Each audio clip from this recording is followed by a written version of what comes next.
Aujourd'hui au programme, des photos volées du futur Renault Grand Captur et Volkswagen qui est obligé de stopper la production de l'ID3. A-t-il trouvé la solution miracle pour vendre ses voitures ? Bienvenue à tous sur la chaîne Octane. Retrouvez une nouvelle vidéo tous les jours résumant l'actu automobile. Alors n'oubliez pas de vous abonner pour ne rien louper.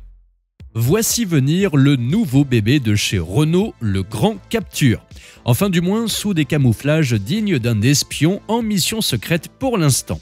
Ce futur véhicule de la gamme Renault mesurera environ 4,40 m et s'apprête à s'intercaler entre le Captur et l'Austral au printemps 2024, prenant ainsi la relève de la Mégane qui tirera sa révérence au premier semestre 2024. Si la base est commune avec le Captur, il a troqué les courbes pour des lignes bien droites à la manière du nouveau Scénic.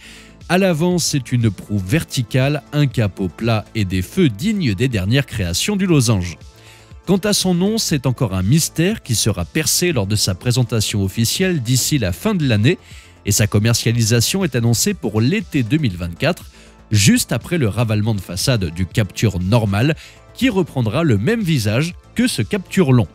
Renault devient donc un constructeur 100% SUV. On peut dire que la gamme est cohérente car tout se ressemble.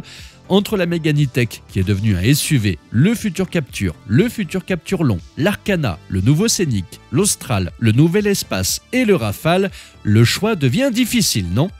En parlant de difficultés, Volkswagen qui est obligé de stopper pendant tout le mois d'octobre la production d'ID3 et de Cupra Born parce que personne n'en veut, essaye tant bien que mal de trouver un moyen de vendre ses bagnoles ou plutôt de les louer via un abonnement sans engagement, ou presque.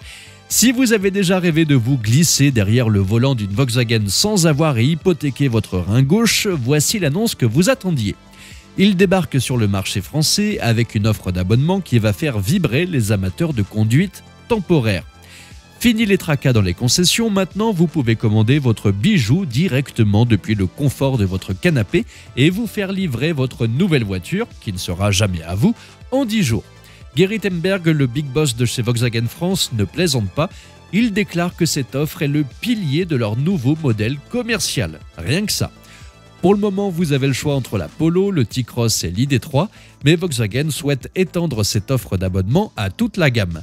Et que couvre ce forfait magique ? Eh bien, tout sauf la recharge et le carburant, évidemment. Vous pouvez faire 1000 km par mois et tout le reste est pris en charge, immatriculation, contrôle technique, maintenance, entretien, assurance, protection, taxes, etc. Vous êtes libre comme l'air du moment que vous n'oubliez pas de faire le plein et de payer votre mensualité. Emberg nous explique que Volkswagen s'adapte aux caprices des consommateurs en matière de mobilité. C'est une réponse aux besoins de ceux qui veulent quelque chose de rapide, simple et temporaire. Bref, une solution parfaite pour ceux qui ne sont pas encore prêts à dire oui pour la vie à leur voiture. C'est comme un speed dating automobile. On se regarde, on va dedans, enfin derrière le volant, on teste et on voit si ça colle. Maintenant, si vous vous demandez quels sont les prix, eh bien je me suis amusé à faire un petit devis en ligne pour une simple petite Polo 1 litre essence. L'abonnement de base est à 589 € par mois. J'ai pris l'option 500 km supplémentaires par mois, histoire d'en avoir 1500 en tout. Pris également l'option 3 mois d'engagement à la place d'1 an, après quoi je pourrais me désabonner quand je veux, ou bien garder la voiture. J'ai également pris l'option protection premium pour faire baisser la franchise à 500 €, sinon c'est 1750 balles de franchise, et l'assistance à l'étranger, car si j'ai les moyens d'avoir une Polo à 846 € par mois, vous vous doutez bien que j'ai les moyens de faire du shopping en Suisse tous les week-ends. Vivement quand même que je m'offre une ID3 à 1211 € par mois. Cela dit, il existe des offres moins chères d'abonnement automobile, mais vous en pensez quoi ? L'abonnement automobile est-il le futur de la LOA ou de la LLD ? Dites-moi ça dans les commentaires. Merci à tous d'avoir suivi cette nouvelle vidéo.